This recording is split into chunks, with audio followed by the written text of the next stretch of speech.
The story of Nazi popularity and power again with the Wall Street crash in 1929. The American stock market failed.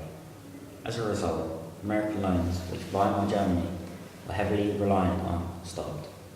This had a detrimental effect on the German economy.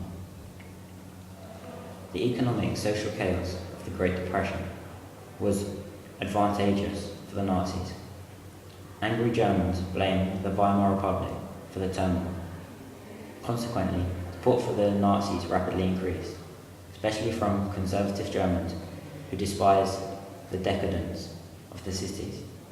Unemployment rates rocketed to 6 million, and Hitler promised to put an end to this and create more jobs if people started voting for his party.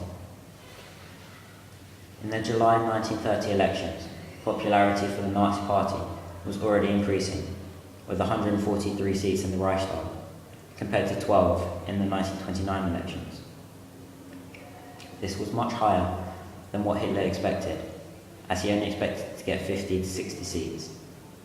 The Great Depression on the whole proved to be catastrophic for the Weimar Republic, however built strength and support for the Nazis.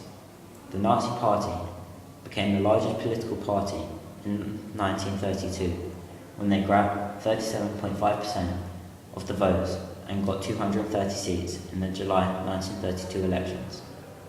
Despite this, Hindenburg refused to appoint Hitler Chancellor, and von Papen got the job instead.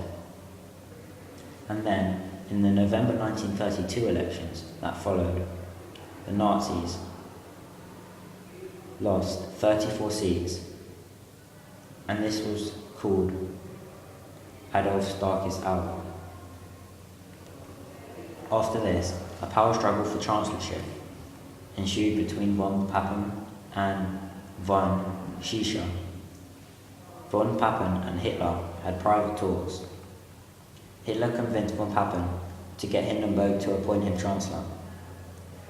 As Hitler used von Papen to his advantage, von Schirach eventually resigned, giving the Nazis a gateway of opportunity. On the 30th of January 1933, Adolf Hitler was made Vice-Chancellor of Germany by President Hindenburg.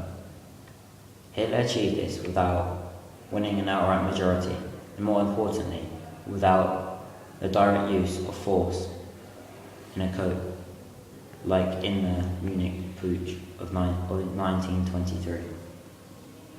The elections up to 1933 were significant because the Nazis increased their number of seats and became prime candidates in forming a new government.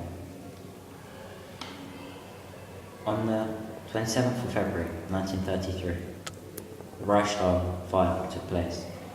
4 communists, including Marius van der Lubbe, were arrested for the crime and were later tried of attempting to overthrow the government. The Nazis were quick to blame the communists, and President Hindenburg was persuaded to pass an emergency law restricting personal liberty. Some people believed that the Nazis were responsible for the event, and the SA blamed the communists in order to win more support for Hitler in the forthcoming election. Hitler then called another election. The general election in March 1933 saw the Nazis with 288 seats.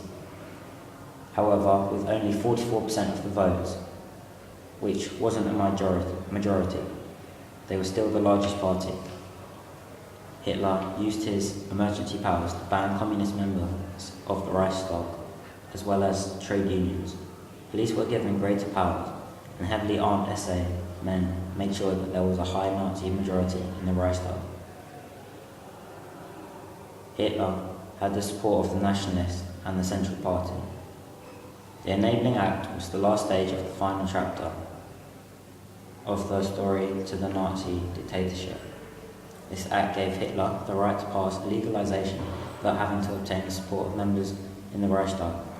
On July 14, 1933, all political parties other than the Nazi Party were banned on Hitler's orders. Hitler simply merged the positions of Chancellor and President together and gave him the position of Führer, or ultimate ruler, after Hindenburg died.